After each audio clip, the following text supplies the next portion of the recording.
Tere! Käes on aeg talve nautida.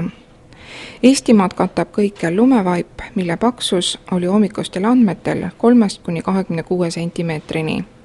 Õhutemperatuur on langenud, kõikjal valitsevad miinuskraadid. Kell 11 oli külma 1–6 kraadi. Lumesadu jätkub, kohati tuiskab. Puhub kirde tuul, sisemaa on 4–10, saartel ja rannikul 7–13, puhanguti 15–19, õhtupoolikul jääb tuul vähe vaiksemaks. Ööl vastu homset on ilmpilves selgimistega, mitmel pool sajab lund, kohati kergelt tuiskab. Puhub kirde ja põhjatuul 3–8, rannikul ja saartel 8–12, puhanguti 15 meetrit sekundis ning õhutemperatuur langeb -5 kuni -12 kraadini. Homme päeval on pilves selgimistega ilm, mitmel pool sajab lund, paiguti kergelt tuiskab.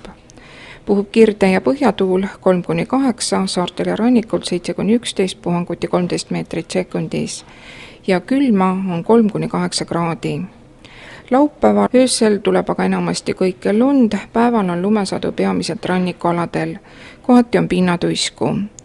Puhub põhjakaare tuul 3–10 meetrit sekundis. Külma on öötundidel 7–13, päeval 5–11 kraadi. Pühapäeval tugevneb Skandinaavia poolt küll kõrgrõhuari, ent on piisavalt niiskust madalate pilvede olemasoluks ja mitmel pool tuleb siis vähest lund, on ka pinnatuisku. Puhub kirde ja põhjatuul 3–10, saartel ja rannikul puhanguti 12–14 meetrit sekundis. Ning külma on ööl vastu pühapäeva 9–15, vaid rannikul on kohati 5–8 kraadi. Ja päeval on külmakraade 5–10.